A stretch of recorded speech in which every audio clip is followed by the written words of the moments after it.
bisnis bisa tanpa modal? Kan banyak nih orang jual seminar-seminar ya, bisnis tanpa modal, bisnis tanpa modal.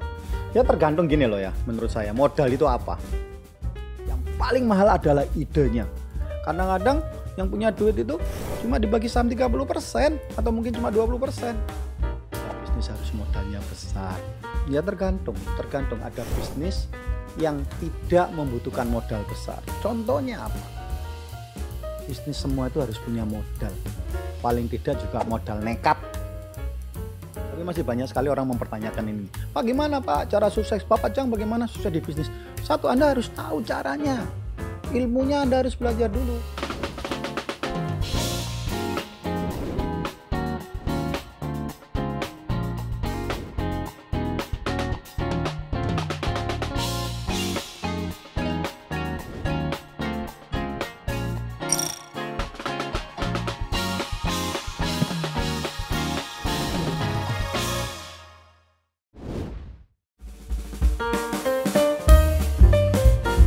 Kenapa orang takut?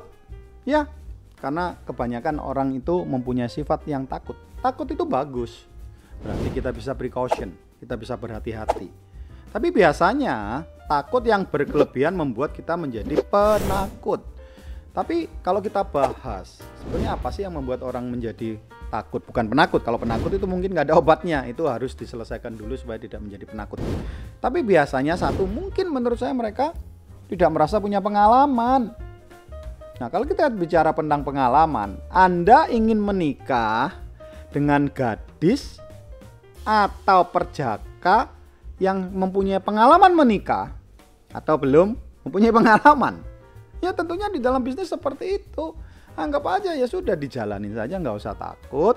Ketika kita kebentuk kiri kanan, ya itulah yang membuat kita menjadi lebih pintar, menjadi lebih kuat. Bayangkan ketika Anda di dalam perut. Wah, Anda takut dilahirkan ke dunia sesuatu yang belum Anda kenal. Ya dua-dua mati, ibu Anda mati, Anda juga mati. Nggak perlu ditakutin, langsung aja berbisnis. Kemudian yang ditakutin juga uang modal pinjamannya mungkin habis. Tapi bagaimana kalau tidak? Bagaimana kalau untungnya 1000 kali? Bisa untung, bisa rugi. Nah, justru takut seperti tadi yang saya bilang. Takut itu bagus sehingga Anda bisa waspada supaya tidak rugi. Kita membuat planning yang lebih detail.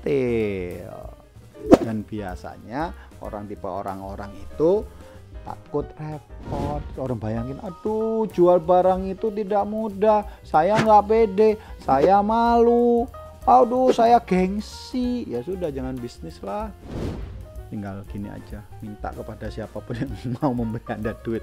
Tapi kemudian mungkin Anda takut dengan satu komitmen, karena bisnis itu seperti kita melahirkan dan membesarkan anak. Buatnya enak, melahirkannya tidak mudah karena taruhan nyawa orang tua. Dan kemudian sudah lahir, membesarkannya bagaimana?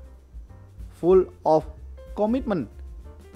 Siapkah Anda? Kalau Anda tidak siap semua, lebih baik Anda tidak usah berbisnis. Dan siap-siaplah menjadi orang yang selalu takut dan kemudian terjelma menjadi penakut.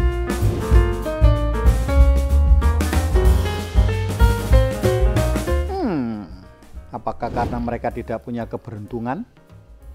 Atau karena memang industrinya nggak cocok? Saya sih kalau tidak percaya ya. Kalau ketika saya membaca satu majalah atau apapun, atau mungkin orang-orang pintar, oh kamu itu cocoknya kerja A, B, C, D. Saya kok nggak pernah percaya ya.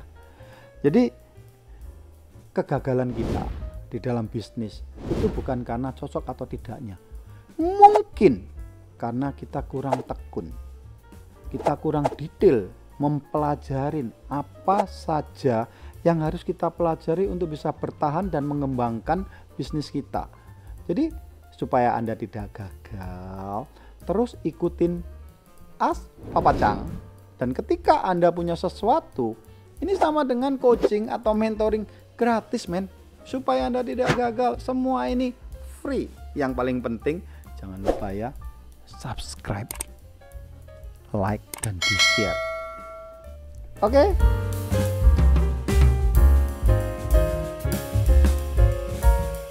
Bagi saya, yang paling haram di dalam melakukan bisnis adalah ketidakjujuran kita.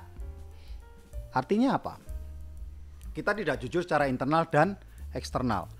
Internal itu adalah ketika kita tidak bisa transparan kepada semua staf dan karyawan kita. Sehingga kadang mereka tidak akan pernah tahu apa sih misi kita, apa visi kita, apa yang harus kita lakukan.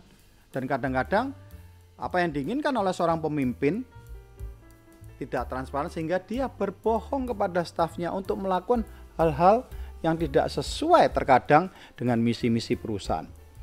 Kemudian tidak bisa dipercaya, tentunya karena jujur, tidak jujur, dan tidak bisa dipercaya. Dan itu nomor 2 yang paling saya haramkan, tidak bisa dipercaya. Kalau orang berbisnis sudah tidak bisa dipercaya, end of the world. Artinya apakah, pertanyaannya, Anda ingin berbisnis dengan orang yang tidak dipercaya? Kemudian yang ketiga, tidak bertanggung jawab. Ya, tidak jujur, tidak bisa dipercaya, ya tentunya pasti tidak bertanggung jawab. Ya, kadang-kadang siapa sih yang pernah kita dengar di kehidupan sehari? Setiap orang ingin sekali mendapatkan satu order, ingin closing deal, ingin mendapatkan yang namanya klien. Tetapi begitu signing the contract, mereka tidak bertanggung jawab. Mereka hanya bisa menjual, tetapi tanpa bisa mendelivery produk yang dijanjikan. Atau terkadang tidak bertanggung jawab masalah delivery waktu. Mereka tidak bertanggung jawab terhadap pesanan tidak sesuai dengan apa yang mereka janjikan. Nah, itu yang paling diharamkan. Kemudian yang terakhir, di dalam membangun bisnis atau berbisnis semua ingin instan. Jadi kalau kita di dalam perusahaan, apabila kita menghalalkan cara instan, tentunya organisasi kita akan jadi organisasi yang ruwet menurut saya. Karena siapapun yang masuk, misalkan staf yang paling bawah, kepingin instan langsung menjadi manajer.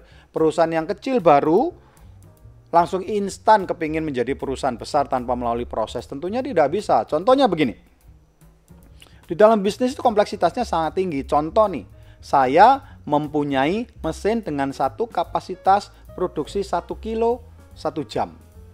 Berarti saya harus menyiapkan produk-produk atau bahan baku setara dengan 1 kilo. Tapi kita nggak mau proses, kita langsung kepingin dengan langsung 100 kilo per jam. Lah, dari mana bisa kalau Anda aja tidak mampu memanage produksi 1 kilo per jam? Bagaimana Anda mampu memproduksi 100 kilo dan berhasil menjual serta mendelivery on time? Jadi artinya lewatin prosesnya, jangan berpikir instan.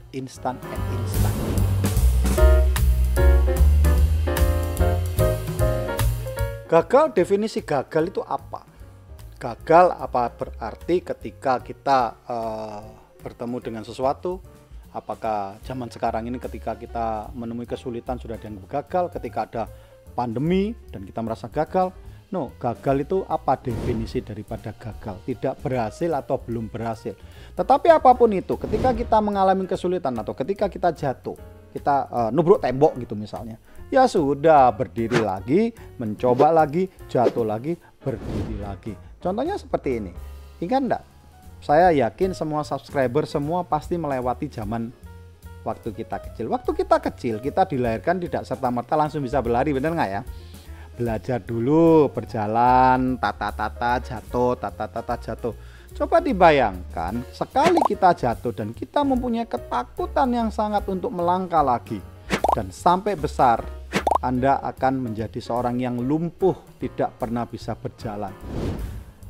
Tapi Anda harus tahu, kegagalan itu bagian daripada kesuksesan dan bagian yang sangat erat hubungannya dalam kita berinvestasi atau berbisnis.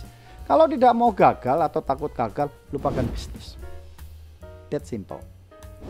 Takut gagal, berpikir lebih banyak, dan jangan pernah takut jatuh.